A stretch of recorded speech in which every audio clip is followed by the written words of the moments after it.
नमस्कार दोस्तों, good morning. स्वागत है एक बार फिर से हमारे YouTube चैनल GSIQ में।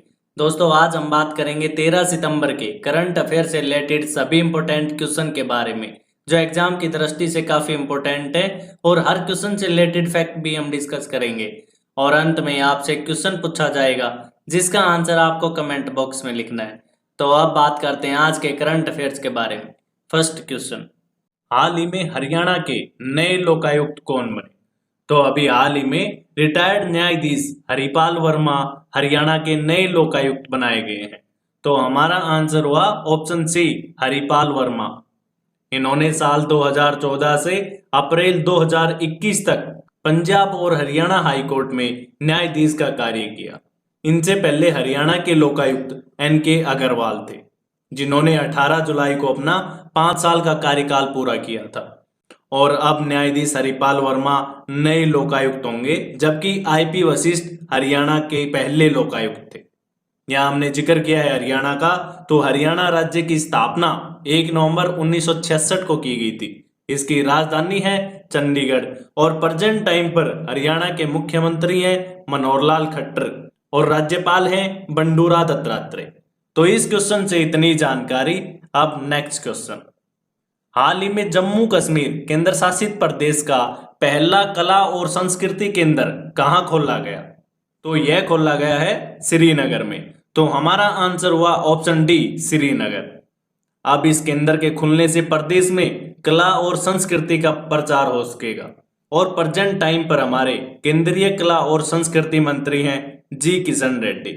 यहाँ हमने जिक्र किया है जम्मू कश्मीर का, तो यह पहले एक राज्य था, लेकिन 31 अक्टूबर 2019 को इसे केंद्र शासित प्रदेश बना दिया गया। और प्रेजेंट टाइम पर इसकी 2 राजधानियां हैं, श्रीनगर समर कैपिटल है और जम्मू विंटर कैपिटल है। और प्रेजेंट टाइम पर जम्मू कश्मीर के उपराज्यपाल हैं मनोज सिन्हा, जबकि गिरीश चंद्र मुर्मू प्रदेश के पहले उपराज्यपाल थे। तो इस क्वेश्चन से हमें इतनी जानकारी मिलती है। अब नेक्स्ट क्वेश्चन, किस राज्य ने सुब्रमण्यम भारती के मृत्यु दिवस को हर वर्ष महाकवि दिवस मनाने की घोषणा की? तो यह घोषणा की है तमिलनाडु राज्य ने। तो हमारा आंसर हुआ ऑप्शन बी, तमिलनाडु राज्य ने यह घोषणा इसलिए की है क्योंकि सुब्रमण्यम भारती तमिल भाषा के साथ साथ राष्ट्र कवि भी थे। इन्होंने अपने जीवन में कई प्रसिद्ध कविताएं लिखी, जिनमें से साइंस ऑफ फ्रीडम इनकी प्रसिद्ध कविता थी। यहाँ हमने जिक्र किया है तमिलनाडु राज्य का, तो तमिलनाडु राज्य की स्थापना 26 जनवरी 1950 को की गई थी। इसकी राजधानी है चेन्नई और प्रेजेंट टाइम पर तमिलनाडु के मुख्यमंत्री हैं MK स्टालिन और प्रेजेंट टाइम पर तमिलनाडु के राज्यपाल हैं RN रवि। इससे पहले बनवारी लाल पुरोहित तमिलनाडु के राज्यपाल थे, जिन्हें अब पंजाब का राज्यपाल बना दिया गया है। तो इस क्वेश्चन से इतनी जानकारी। अब नेक्स्ट क्वेश्चन, हाल ही में किस केंद्रीय मंत्री ने सरदार धाम भवन का उद्घाटन किया? तो अभी इसका उद्घाटन किया है हमारे प्रधानमंत्री नरेंद्र मोदी ने। तो हमारा आंसर हुआ ऑप्शन ए, नरेंद्र मोदी। प्रधानमंत्री ने इसका उद्घाटन वीडियो कॉन्फ्रेंसिंग के माध्यम से किया। यह गुजरात के अहमदाबाद में स्थापित किया गया है। इसमें 1600 छात्रों के लिए आवासीय सुविधाएं, लाइब्रेरी, व्यायामशाला, इंडोर खेल और अन्य सुविधाएं उपलब्ध हैं। और अब इसके दूसरे चरण में 200 करोड़ की लागत से 2000 छात्राओं के लिए नए छात्रावास का उद्घाटन किया जाएगा। तो इस क्वेश्चन से इतनी जानकारी। अब नेक्स्ट क्वेश्चन, हाल ही में गुजरात के नए मुख्यमंत्री कौन बने? तो अभी भूपेंद्र पटेल को गुजरात का नया मुख्यमंत्री बनाया गया है। तो इस क्वेश्चन का आंसर हुआ ऑप्शन बी, भूपेंद्र पटेल। ये साल 2017 के विधानसभा चुनाव में राज्य की घाटलोदिया सीट से विधायक बने थे और अब इन्हें बीजेपी विधायक दल का नेता भी चुन लिया गया है। इससे पहले राज्य के मुख्यमंत्री विजय रूपाणी ने अपना इस्तीफा राज्यपाल को सौंपा था। यहाँ हमने जिक्र किया है गुजरात राज्य का, तो इसकी स्थापना 1 मई 1960 को की गई थी। इसकी राजधानी है गांधीनगर और प्रेजेंट टाइम पर गुजरात के राज्यपाल हैं आचार्य देवव्रत। तो इस क्वेश्चन से इतनी जानकारी। अब नेक्स्ट क्वेश्चन, हाल ही में 76वें संयुक्त राष्ट्र महासभा की नई प्रवक्ता कौन बनी? तो ये बनाई गई हैं सुश्री मोनिका ग्रेल्ले। तो हमारा आंसर हुआ ऑप्शन सी, मोनिका ग्रेल्ले। इनकी नियुक्ति अब्दुल्ला शाहिद के द्वारा की गई है, जो कि वर्तमान में 76वीं संयुक्त राष्ट्र महासभा के अध्यक्ष हैं। इन्होंने इनकी नियुक्ति अपनी अवधि के कार्यकाल के लिए की है। यहाँ हमने जिक्र किया है संयुक्त राष्ट्र महासभा का, तो यह संयुक्त राष्ट्र के 6 अंगों में से एक अंग है। इसका मुख्यालय है न्यूयॉर्क, अमेरिका में।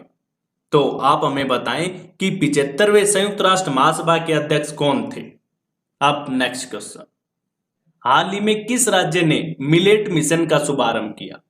तो इस मिशन की शुरुआत की है छत्तीसगढ़ राज्य ने, यानी हमारा आंसर हुआ ऑप्शन सी, छत्तीसगढ़।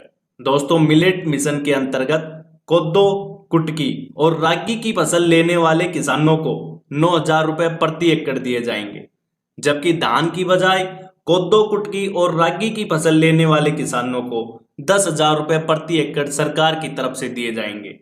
इस मिशन का उद्देश्य कोदो, कुटकी और रागी की फसल को बढ़ावा देना है। इसे प्रथम चरण में राज्य के 14 जिलों में शुरू किया गया है। इस मिशन के अंतर्गत 5 वर्षों में 170 करोड़ 30 लाख रुपए खर्च किए जाएंगे। अब नेक्स्ट क्वेश्चन, हाल ही में किस भारतीय नेत्र रोग विशेषज्ञ को रॉयल कॉलेज ऑफ ऑफ्थल्मोलॉजिस्ट की उपाधि से सम्मानित किया गया।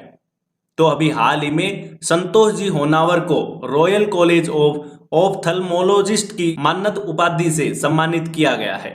तो हमारा आंसर हुआ ऑप्शन बी, संतोष होनावर। ये प्रसिद्ध भारतीय नेत्र रोग विशेषज्ञ हैं। ये प्रेजेंट टाइम पर सेंटर फॉर साइट हैदराबाद में ओकुलर ऑन्कोलॉजी और ओकुलोप्लास्टी विभाग के निदेशक हैं। इन्हें साल 2009 में भारत सरकार के द्वारा भटनागर पुरस्कार से भी सम्मानित किया जा चुका है, लेकिन अब इन्हें रॉयल कॉलेज ऑफ ऑफ्थल्मोलॉजिस्ट की उपाधि से सम्मानित किया गया है। यह उपाधि नेत्र के क्षेत्र में बेहतर कार्य करने वाले डॉक्टरों को दी जाती है। तो इस क्वेश्चन से इतनी जानकारी। अब नेक्स्ट क्वेश्चन, हाल ही में किस शहर में पूर्वोत्तर राज्यों के पर्यटन और संस्कृति मंत्रियों के सम्मेलन का आयोजन किया गया। तो यह सम्मेलन किया गया है असम के गुवाहाटी में। तो हमारा आंसर हुआ ऑप्शन सी, गुवाहाटी। यह सम्मेलन 13 और 14 सितंबर को पर्यटन मंत्रालय के द्वारा आयोजित किया जाएगा। इसका उद्देश्य पूर्वोत्तर में पर्यटन को बढ़ावा देना और केंद्र सरकार की स्वदेश दर्शन और प्रसाद जैसी योजनाओं को बढ़ावा देना है। और प्रेजेंट टाइम पर हमारे केंद्रीय पर्यटन, संस्कृति और पूर्वोत्तर क्षेत्र के विकास मंत्री हैं जी किशन रेड्डी। अब नेक्स्ट क्वेश्चन, हाल ही में किस पर्यावरणविद को 2021 के International Young Eco Hero Award से सम्मानित किया गया। तो अभी ये किए गए हैं प्रसिद्ध पर्यावरणविद अयान संकटा। तो हमारा आंसर हुआ ऑप्शन डी, अयान संकटा। इन्हें यह अवार्ड पर्यावरण व पवई झील के संरक्षण के लिए दिया गया है। अयान संकटा यह अवार्ड पाने वाले दुनिया भर के 25 युवा पर्यावरणविदों में से एक है। यहाँ हमने जिक्र किया है International Young Eco Hero Award के बारे में। तो यह अवार्ड AFN यानी एक्शन फॉर नेचर के द्वारा दिया जाता है। यह युवाओं को पर्यावरण से संबंधित मुद्दों को हल करने के लिए प्रोत्साहित करता है। यह अवार्ड 8 से 16 वर्ष की आयु के युवा पर्यावरणविदों को दिया जाता है और इसके प्रत्येक विजेता को $500 का नगद पुरस्कार और एक प्रमाण पत्र दिया जाता है। तो इस क्वेश्चन से इतनी जानकारी। और दोस्तों, यदि आपको हमारी वीडियो अच्छी लगती है तो वीडियो को लाइक और शेयर करना ना भूलें। अब नेक्स्ट क्वेश्चन, अब लास्ट वीडियो के क्वेश्चन का आंसर। लास्ट वीडियो में हमने क्वेश्चन पूछा था कि भारत के पहले परमाणु मिसाइल ट्रैकिंग जहाज का क्या नाम है। तो दोस्तों, इस क्वेश्चन का सी ऑप्शन सही था, INS ध्रुव। और लगभग आप सभी ने सही आंसर दिया। अब नेक्स्ट क्वेश्चन, अब आज का क्वेश्चन। तो आप सभी के लिए आज का क्वेश्चन है, हाल ही में राष्ट्रीय अल्पसंख्यक आयोग के नए अध्यक्ष कौन बने। आपके सामने 4 ऑप्शन है, इनमें से आपको सही आंसर कमेंट बॉक्स में लिखना है। और दोस्तों, यदि आप डेली करंट अफेयर से रिलेटेड PDF चाहते हैं तो आप हमारे टेलीग्राम ग्रुप से जुड़ सकते हैं, जिसका लिंक नीचे डिस्क्रिप्शन में दिया गया। धन्यवाद।